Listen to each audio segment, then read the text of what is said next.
പരമ ദിവ്യകാരുണ്യേശോയ്ക്ക് നേരവും ആരാധനയും സ്തുതിയും പുകഴ്ചയും ഉണ്ടായിരിക്കട്ടെ. ഞങ്ങളെ അനന്തമായി സ്നേഹിക്കുന്ന പരിശുദ്ധ പരമ ദിവ്യകാരുണ്യേശോയ്ക്ക് നേരവും ആരാധനയും സ്തുതിയും പുകഴ്ചയും ഉണ്ടായിരിക്കട്ടെ. നിത്യസ്തുതിക്ക് യോഗ്യനായ പരിശുദ്ധ പരമ ദിവ്യകാരുണ്യേശോയ്ക്ക് നേരവും ആരാധനയും സ്തുതിയും പുകഴ്ചയും ഉണ്ടായിരിക്കട്ടെ. മിശിഹായിലേറ്റവും സ്നേഹമുള്ളവരെ, ഷാലോം ടെലിവിഷൻ്റെ ലോകം എങ്ങുമുള്ള പ്രേക്ഷകർ ഈ ശുശ്രൂഷയിൽ താല്പര്യത്തോടെ പങ്കെടുക്കുന്നതിൽ ദൈവത്തെ മഹത്വപ്പെടുത്തുന്നു. ഇത് കണ്ടുകൊണ്ടിരിക്കുന്ന എല്ലാ മക്കൾക്കും ദിവ്യകാരുണ്യനാഥൻ്റെ പ്രത്യേകമായ ആശീർവാദവും അനുഗ്രഹവും ഉണ്ടാകട്ടെ എന്ന് പ്രാർത്ഥിക്കുന്നു. ദിവ്യകാരുണ്യ ഈശോയുടെ സന്നിധിയിൽ നമുക്ക് അല്പനേരം പ്രാർത്ഥനാപൂർവം ഒരു തിരുവചനം ശ്രവിച്ച് അവിടുത്തെ ആരാധിച്ച് ഈ ശുശ്രൂഷ പൂർത്തിയാക്കാം. ഈ ശുശ്രൂഷയ്ക്ക് ഒരു പ്രത്യേകതയുണ്ട്. സ്നേഹമുള്ളവരെ, നമ്മെ സംബന്ധിച്ചിടത്തോളം ഈ കാലഘട്ടത്തിൽ ദൈവത്തിൻ്റെ ആത്മാവ് ഏറ്റവും കൂടുതൽ ആഗ്രഹിക്കുന്നത് നാം എല്ലാവരും ദൈവിക ജ്ഞാനം കൊണ്ട് നിറയണമെന്നാണ്. കർത്താവേ, നിൻ്റെ ആത്മാവ് തരുന്ന ജ്ഞാനം എന്നിൽ നിറയ്ക്കണമേ എന്ന് പ്രാർത്ഥിക്കണം. കാരണം നമ്മുടെ തലമുറ, കുടുംബം അനേക ദുരുപദേശങ്ങൾ കൊണ്ടും നുണചിന്തകൾ കൊണ്ടും മുഖരിതമാണ്. ശരിയേത് തെറ്റേത്, ക്ഷരമേത് അക്ഷരമേത്, നിലനിൽക്കുന്നതേത് നശിച്ചു പോകുന്നതേത്, നിത്യമായതേത് ജീർണിച്ചു പോകുന്നതേത്, അനശ്വരമേത് നശ്വരമേത് എന്ന് തിരിച്ചറിയാതെ പോകുന്നു. ഇതാണ് ഈ കാലഘട്ടത്തിൻ്റെ അപകടം. അതുകൊണ്ട് തന്നെ നമ്മൾ ഈ സമയം ഈശോയോട് പ്രാർത്ഥിക്കുകയാണ്. കർത്താവേ, നിൻ്റെ ആത്മാവാൽ ഞങ്ങളെ നയിക്കണം. ശരിയേതെന്ന് മനസ്സിലാക്കുവാൻ വചനത്തിൻ്റെ വെളിച്ചം തരണം. ഈ ദിവസങ്ങളിൽ ഞങ്ങൾ ധ്യാനിക്കുന്ന ചിന്തകളിൽ ഞങ്ങളുടെ ബുദ്ധിക്ക് തെളിഞ്ഞ ഒരവസ്ഥ നൽകണം. ഇരുളിൻ്റെ നിഴലാട്ടങ്ങൾ ഞങ്ങളുടെ ബുദ്ധിമണ്ഡലങ്ങളിൽ നിന്ന്, മനോമുകുരങ്ങളിൽ നിന്ന് മാറണം. നമുക്ക് ഈശോയെ നോക്കി പരിശുദ്ധാത്മാവിന് വേണ്ടി ദാഹത്തോടെ പാടി പ്രാർത്ഥിക്കുകയാണ്. കർത്താവേ, നിന്നാത്മാവാൽ നയിക്കണമേ. കർത്താവേ, നിന്നാത്മാവാൽ എന്നെ നയിക്കണമേ, നയിക്കണമേ. കർത്താവേ, നിന്നാത്മാവാൽ എന്നെ നയിക്കണമേ, നയിക്കണമേ. സമുദ്രം ജലത്താ കവിഞ്ഞിടും പോലെ നിജ്ഞാനത്താ നിറച്ചിടണേ, നിറച്ചിടണേ. നല്ല ഈശോയെ നോക്കി സ്നേഹത്തോടെ ഉറക്കെ നമുക്ക് ചേർന്ന് പാടാം.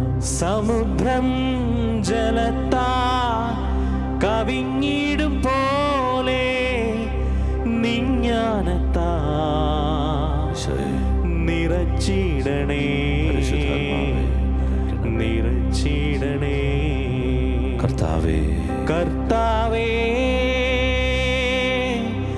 നിന്നാത്മാവാ നിറച്ചിടണേ, എന്നെ നയിച്ചിടണേ. കർത്താവേ, നിന്നാത്മാവാ നിറച്ചിടണേ, എന്നെ നയിച്ചിടണേ. പരിശുദ്ധ പരമ ദിവ്യകാരുണ്യേശോയ്ക്ക് നേരവും ആരാധനയും സ്തുതിയും പുകഴ്ചയും ഉണ്ടായിരിക്കട്ടെ. സ്നേഹമുള്ളവരെ, ഈ ധ്യാനത്തിൽ നമ്മൾ ചിന്തിക്കുന്നത്, ഈശോയോടൊപ്പം ചിന്തിക്കുന്നത് നമ്മുടെ വിശ്വാസത്തെക്കുറിച്ചാണ്. വിശ്വാസം നമുക്കറിയാം, നമ്മെ സംബന്ധിച്ചിടത്തോളം വിശ്വാസത്തിൻ്റെ ഒരു പൂർണ്ണതയിൽ മാത്രമേ നമുക്ക് ദൈവത്തെ പ്രസാദിപ്പിക്കാനാവുകയുള്ളൂ. ദൈവം ഇഷ്ടപ്പെടുന്നത് നമ്മുടെ വിശ്വാസത്തിൻ്റെ ദൃഢതയിലാണ്. അതുകൊണ്ട് തന്നെ എന്താണ് പൂർണ്ണ വിശ്വാസം, എന്താണ് പ്രാരംഭ വിശ്വാസം എന്ന തിരിച്ചറിവ് നമുക്ക് വേണം. ഇത് എല്ലാവർക്കുമുള്ള വിശ്വാസമാണ്. ദൈവം ഉണ്ട് എന്ന വിശ്വാസം. പിശാചിനുമുണ്ട് ഈ വിശ്വാസം. അതുകൊണ്ടാണല്ലോ ഈശോ പിശാചുകളെ ബഹിഷ്കരിക്കാൻ തീരുമാനിച്ചപ്പോൾ പിശാച ബാധിതനായ ഒരു മനുഷ്യൻ അലറി വിളിച്ചത്, യേശുവേ, ദൈവത്തിൻ്റെ പുത്ര, അത്യുന്നതൻ്റെ പുത്ര, നീ എന്തിനാണ് എൻ്റെ കാര്യത്തിൽ ഇടപെടുന്നത്? പിശാചാണ് ചോദിച്ചത്. പിശാചിനും അറിയാം ദൈവമുണ്ടെന്നും അത്യുന്നതൻ്റെ പുത്രൻ യേശുവാണെന്നും ഈ യേശു പിശാചുകളെ ബഹിഷ്കരിക്കാനാണ് വന്നതെന്നും പിശാചിൻ്റെ പ്രവൃത്തികൾ യേശു നിർവീര്യമാക്കുമെന്നും എല്ലാം പിശാചിനും അറിയാം. പക്ഷേ വിഷയം, ദൈവമുണ്ട് എന്നറിഞ്ഞതുകൊണ്ട് പിശാചിൻ്റെ ജീവിതത്തിൽ ഗുണപരമായ ഒരു മെച്ചം ഉണ്ടാകാൻ പോകുന്നില്ല. ദൈവം ഉണ്ട് എന്നെല്ലാവർക്കും അറിയാം, പിശാചിനും അറിയാം. പക്ഷേ പൂർണ്ണ വിശ്വാസം എന്ന് പറയുന്നത് ഈ ദൈവം എൻ്റെ അപ്പനാണ് എന്ന ബോധ്യം. ഈ ദൈവം എൻ്റെ അപ്പനാണ്. ഇതാണ് പൂർണ്ണ വിശ്വാസം. അതുകൊണ്ട് ഈ വിശ്വാസത്തെ ഉറപ്പിക്കുന്ന ഒരു ബൈബിൾ ഭാഗം നമ്മൾക്കൊന്ന് മനസ്സിലാക്കാം. ദാനിയേലിൻ്റെ പുസ്തകത്തിലെ 3-ാം അധ്യായം 17-18 വാക്യങ്ങളാണ് നമ്മളൊന്ന് പഠിക്കുന്നത്. ദാനിയേലിൻ്റെ പുസ്തകം 3-ാം അധ്യായത്തിൻ്റെ 17-18 വാക്യങ്ങൾ ഇങ്ങനെയാണത്. രാജാവേ, ഞങ്ങൾ സേവിക്കുന്ന ഞങ്ങളുടെ ദൈവം എരിയുന്ന തീച്ചൂളയിൽ നിന്ന് ഞങ്ങളെ രക്ഷിക്കാൻ കഴിവുള്ളവനാണ്. അവിടുന്ന് ഞങ്ങളെ നിൻ്റെ കയ്യിൽ നിന്ന് മോചിപ്പിക്കും. 18-ാം വാക്യം, ഇക്കാര്യം നീ അറിഞ്ഞുകൊള്ളുക, അവിടുന്ന് ഞങ്ങളെ മോചിപ്പിച്ചില്ലെങ്കിൽ പോലും ഞങ്ങൾ നിൻ്റെ ദേവന്മാരെയോ നീ നിർമ്മിച്ച സ്വർണ്ണബിംബത്തെയോ ആരാധിക്കുകയില്ല. സ്നേഹമുള്ളവരെ, നമ്മുടെ വിഷയം വിശ്വാസമാണ്. ഈ വിശ്വാസം, പൂർണ്ണമായൊരു വിശ്വാസം എന്താണ് എന്ന ഡിസേൺമെൻറ്റ്, അറിവ് നമുക്കുണ്ടാകണം. എങ്കിൽ മാത്രമേ ദൈവത്തെ പ്രസാദിപ്പിക്കാനാവുകയുള്ളൂ. പ്രാരംഭമായ വിശ്വാസം, എല്ലാവർക്കുമുള്ള വിശ്വാസം, ദൈവമുണ്ടെന്നും ദൈവം രക്ഷിക്കുമെന്നും ദൈവം എൻ്റെ പ്രാർത്ഥന കേൾക്കുമെന്നും ഒക്കെയുള്ള ആ വിശ്വാസം, അത് പോരാ. ആഴമുള്ളൊരു വിശ്വാസം നമുക്കുണ്ടാകണം. അതെങ്ങനെയാണ്? ഇവിടെ ദാനിയേലിൻ്റെ 3 കൂട്ടുകാർ, ഷദ്രാക്ക്, മെഷാക്ക്, അബിനദഗോ, ഈ 3 പേരും ബാബിലോൺ രാജാവായ നെബൂഖദ്നേസറിൻ്റെ കാലത്ത് അടിമകളായി അവിടെ ജോലി ചെയ്യുകയാണ്. രാജാവ് ഒരു ഉത്തരവ് പുറപ്പെടുവിച്ചു. 60 അടിയോളം നീളമുള്ള തൻ്റെ ഒരു സ്വർണ്ണ ബിംബം ഉണ്ടാക്കിയിട്ട് പറഞ്ഞു, എല്ലാ ജനതകളും എന്നെ ആരാധിക്കണം, ഞാനാണിനി ദൈവം. പക്ഷേ ഈ 3 ചെറുപ്പക്കാർ, ഷദ്രാക്ക്, മെഷാക്ക്, അബിദ്നഗോ, ഈ 3 ചെറുപ്പക്കാർ പറഞ്ഞു, സൗകര്യമില്ലെന്ന് പറഞ്ഞു. നിന്നെ ആരാധിക്കാൻ സൗകര്യമില്ല, ഞങ്ങൾക്കൊരു ദൈവമുണ്ട്, യാഹ്വേ. ഉടനെ രാജാവ് കോപിഷ്ഠനായി. രാജാവ് പറഞ്ഞു, 10,000 ഡിഗ്രി ഫർണസ്, ചൂള കത്തുകയാണ്, എടുത്തിട്ട് കളയും, കത്തിച്ച് കളയെന്ന് പറഞ്ഞു. അതിന് മറുപടിയായിട്ട് ഈ കുഞ്ഞുങ്ങൾ പറയുന്ന കാര്യമാണ് പ്രിയപ്പെട്ടവരെ മനസ്സിലാക്കേണ്ടത്. 17-ാം വാക്യത്തിൽ അവർ പറയുന്നതാണ് പ്രാരംഭ വിശ്വാസം. 17-ാം വാക്യത്തിൽ അവർ പറയുകയാണ്, രാജാവേ, ഞങ്ങൾ സേവിക്കുന്ന ഞങ്ങളുടെ ദൈവം എരിയുന്ന തീച്ചൂളയിൽ നിന്ന് ഞങ്ങളെ രക്ഷിക്കാൻ കഴിവുള്ളവനാണ്. ഇതാണ് പ്രാരംഭ വിശ്വാസം. എല്ലാവർക്കും ഇത് വിശ്വാസമുണ്ട്. ഒരു പ്രതിസന്ധി ഉണ്ടാകുമ്പോൾ ഞങ്ങളുടെ ദൈവം ഞങ്ങളെ രക്ഷിക്കും, ഞങ്ങളുടെ ദൈവം ഞങ്ങളുടെ കൂടെയുണ്ട്. എന്നാൽ ഒരു പൂർണ്ണ വിശ്വാസം എന്ന് പറയുന്നത് അടുത്ത വാക്യമാണ്. ഞങ്ങളുടെ ദൈവം ഞങ്ങളെ രക്ഷിക്കുന്നില്ലെങ്കിൽ പോലും, ഈ ദൈവം ഞങ്ങളെ രക്ഷിക്കുന്നില്ലെങ്കിൽ പോലും ഞങ്ങൾക്ക് നിൻ്റെ ദൈവം വേണ്ട, ഞങ്ങളുടെ ദൈവം മതി. സ്നേഹമുള്ളവർ, ഇതാണ് പൂർണ്ണ വിശ്വാസം. ഈ ദൈവം, ഞങ്ങൾ വിശ്വസിക്കുന്ന ഞങ്ങളുടെ ദൈവം ഞങ്ങളെ അനുഗ്രഹിക്കുന്നില്ലെങ്കിൽ പോലും ഞങ്ങൾ പിന്നെയും പള്ളിയിൽ വരും. ഈ ദൈവം ഞങ്ങൾക്ക് ഒന്നും ചെയ്തു തരുന്നില്ലെങ്കിൽ പോലും ഞങ്ങൾക്ക് ഈ ദൈവം മതി. ഈ ദൈവം ഞങ്ങൾക്ക് രോഗം അനുവദിച്ചാലും കടം അനുവദിച്ചാലും, ഈ ദൈവം ഞങ്ങളെ നിരന്തരം ദുരിതങ്ങളിലൂടെ നയിച്ചാലും, ക്രൈസിസ് ജീവിതത്തിൻ്റെ എല്ലാ മേഖലകളിലും ബാധിച്ചാലും ഞങ്ങൾ പിന്നെയും ഈ ദൈവത്തെ മാത്രമേ വിളിക്കുള്ളൂ. ഇതാണ് എൻ്റെ പ്രിയപ്പെട്ടവരെ പൂർണ്ണ വിശ്വാസം. അതുകൊണ്ട് പരിശുദ്ധാത്മാവിനോട് പ്രാർത്ഥിക്കണം, ദൈവമേ, യഥാർത്ഥത്തിൽ എനിക്കൊരു പ്രാരംഭ വിശ്വാസമേ ഉള്ളൂ, അതോ ഒരു പെർഫെക്റ്റ് ഫെയ്ത്ത് ഉണ്ടോ? ഈ ഡിസേൺമെൻറ്റിന് വേണ്ടി പ്രാർത്ഥിക്കണം. നമ്മുടെ ബുദ്ധിയുടെ മണ്ഡലം തെളിയണം, ആത്മമണ്ഡലം തെളിയണം. എല്ലാവർക്കും വേണ്ടത് ഈ പ്രാരംഭ വിശ്വാസത്തിൽ കണ്ടുമുട്ടുന്നൊരു ദൈവമാണ്. എന്നാൽ ഈ ദൈവം എന്ന് വാതിലടയ്ക്കുന്നോ, ഈ ദൈവം എൻ്റെ ജീവിതത്തിൽ എന്ന് മിണ്ടാതാകുന്നോ, ഈ ദൈവം എൻ്റെ ജീവിതത്തിൽ നിന്ന് എന്ന് അകന്നു നിൽക്കുന്നുവോ, അന്ന് ഈ ദൈവം വേണ്ട എന്ന് പറയുന്നോ, അതോ എന്നാലും ഈ ദൈവം എനിക്ക് മതി എന്ന് പറയാനൊരു ആർജവത്വം മനസ്സിലുണ്ടോ? ഇതാണ് പൂർണ്ണ വിശ്വാസം. ഈ ഒരു വിശ്വാസത്തിന് വേണ്ടിയിട്ടാണ് എൻ്റെ പ്രിയപ്പെട്ടവർ നമ്മൾ പ്രാർത്ഥിക്കേണ്ടത്, ഈശോയോട് പ്രാർത്ഥിക്കേണ്ടത്. ഇത് പരിശുദ്ധ അമ്മയുടെ ജീവിതത്തിൻ്റെ ഒരു സാക്ഷ്യം കൂടിയാണ്. നമുക്കറിയാം, യോഹന്നാൻ്റെ സുവിശേഷത്തിൽ 2 തവണ മാത്രമേ പരിശുദ്ധ അമ്മ പ്രത്യക്ഷപ്പെടുന്നുള്ളൂ. ഒന്ന്, തുടക്കത്തിൽ കാനായിൽ ഒരു വീട്ടിലെ ക്രൈസിസിൽ അമ്മ ഇടപെടുന്നുണ്ട്. എന്നാൽ പിന്നീട് 19-ാം അധ്യായത്തിൽ മാത്രമാണ് യോഹന്നാൻ ശ്ലീഹ അമ്മയെക്കുറിച്ച് പറയുന്നത്. ഏറ്റവും അവസാനം അവിടെയും അമ്മ ഒരു ക്രൈസിസിലാണ്. ശ്രദ്ധിക്കണം, ആദ്യത്തെ ക്രൈസിസ് ഒരു പ്രാരംഭ വിശ്വാസത്തിൻ്റെ അടയാളമാണ്.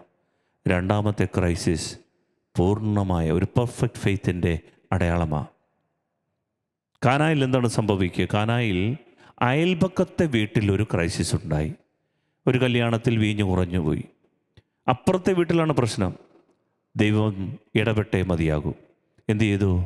അമ്മ പറഞ്ഞു, മോനെ നീ ഇടപെടണം. എൻ്റെ അപ്പുറത്തെ വീട്ടിൽ, ഈ അയൽപക്കത്തെ വീട്ടിൽ അവർ കഷ്ടത അനുഭവിക്കുക.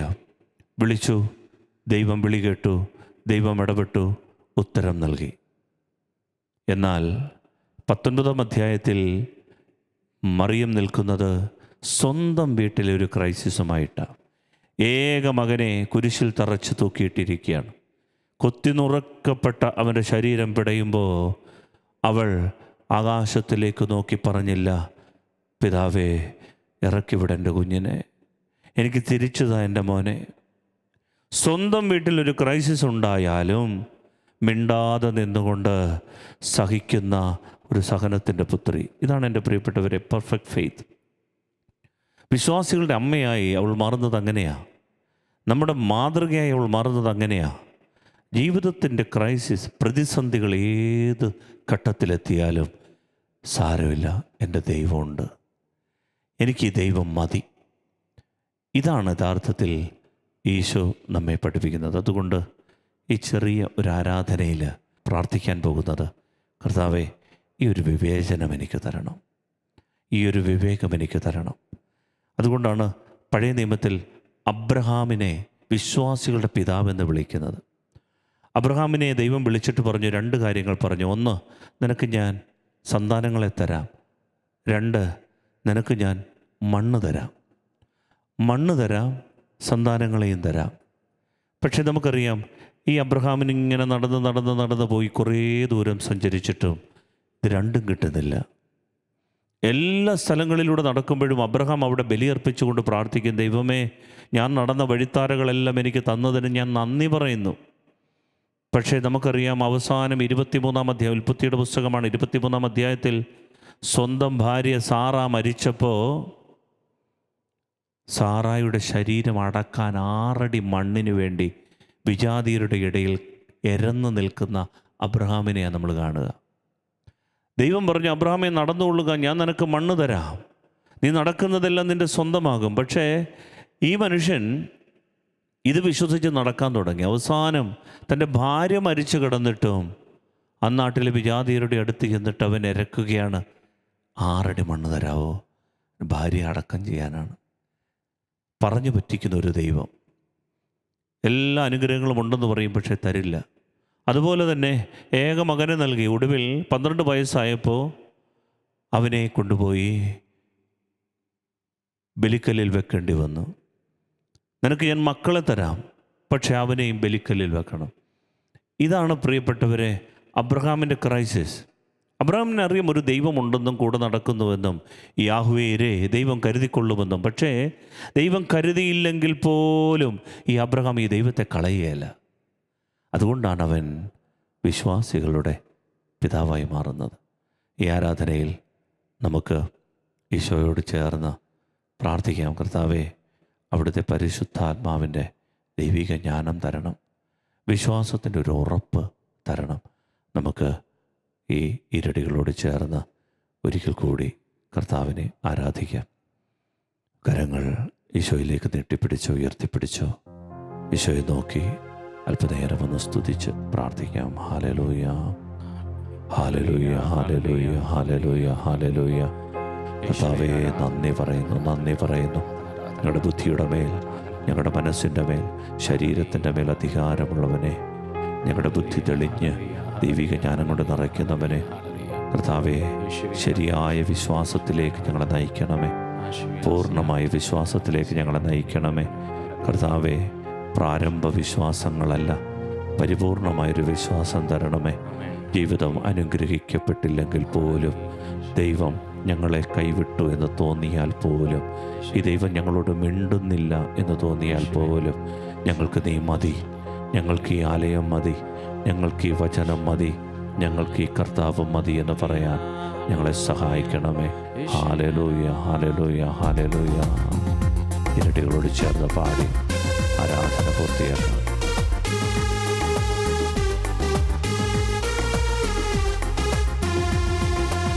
ക്രിസ്തീയ ജീവിതം സൗഭാഗ്യ ജീവിതം, കർത്താവിൽ കുഞ്ഞുങ്ങൾ കാനന്ദദായകം.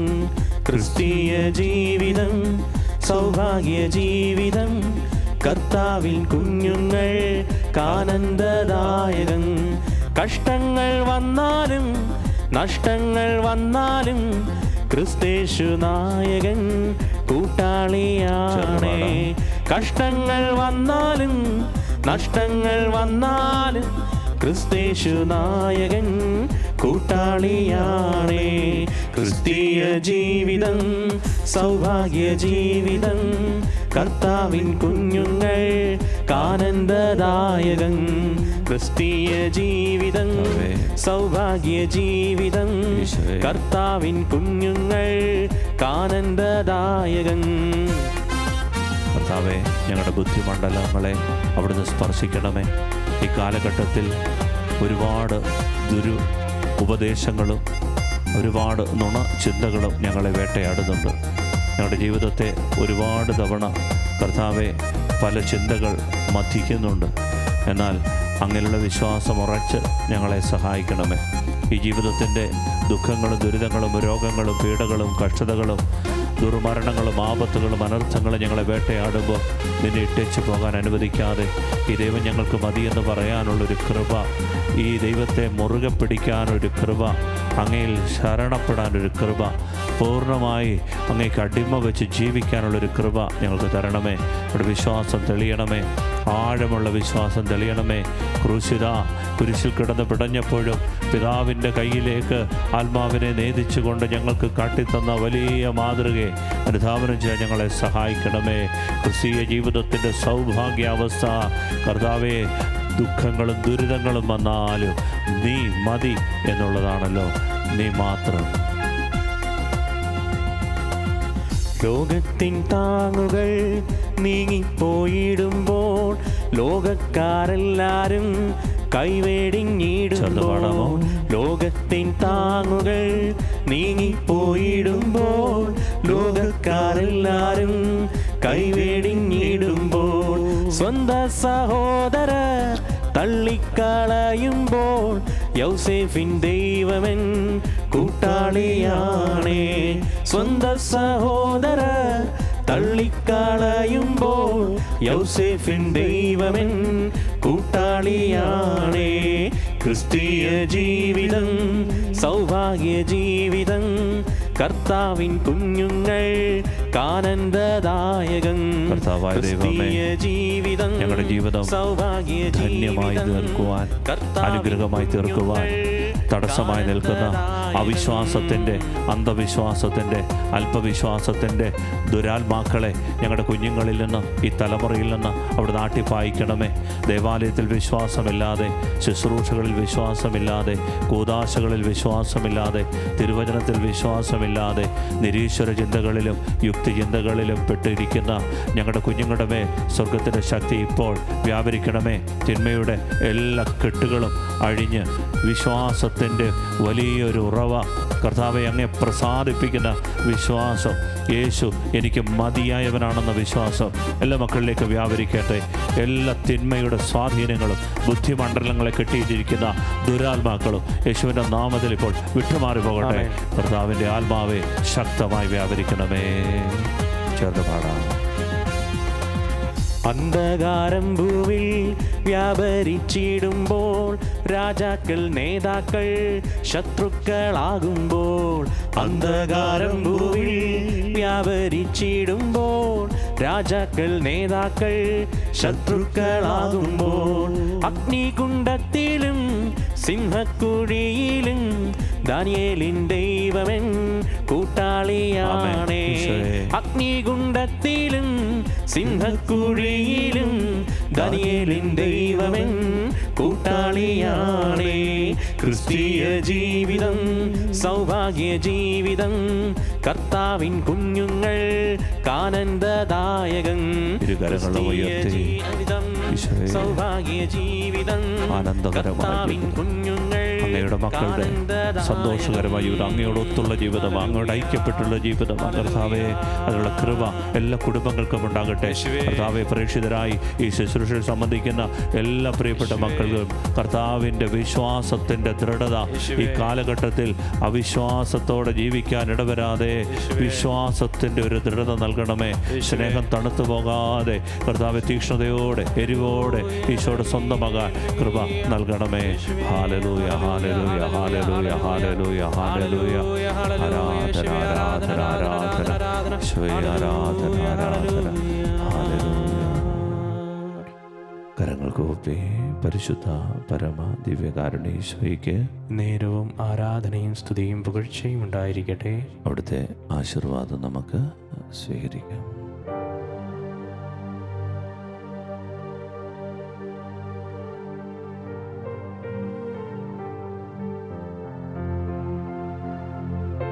ഹല്ലേലൂയ യേശുവേ ആരാധന ആരാധന ആരാധന ആരാധന ആരാധന. Hallelujah hallelujah hallelujah. നന്ദി യേശുവേ, സ്തുതി ആരാധന മഹത്വം. Hallelujah hallelujah hallelujah. യേശുവേ ആരാധന. പരിശുദ്ധ പരമമാ ദിവ്യകാരുണ്യമേ, എന്നുമെന്നും അങ്ങേക്കാരാധന.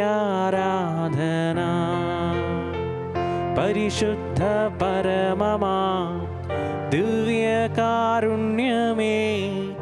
എന്നുമെന്നും അങ്ങേക്കാരാധന. പരിശുദ്ധ പരമമാ ദിവ്യകാരുണ്യമേ, എന്നുമെന്നും അങ്ങേക്കാരാധന.